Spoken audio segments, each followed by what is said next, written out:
Сәлем достар, менің атым Рахымжан. Біз қазір 2-ші сынып оқушыларының ағылшын тілі сабағына кіреміз.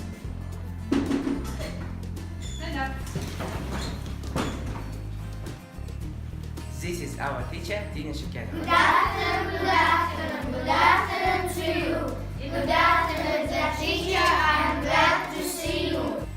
Sit down, let's sing a song. Welcome back. It's a happy day. A day for learning, a day for play. Monday, Tuesday, Wednesday, jump.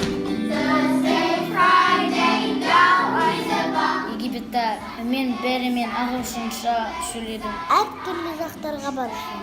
Тағы да білім үшін керек.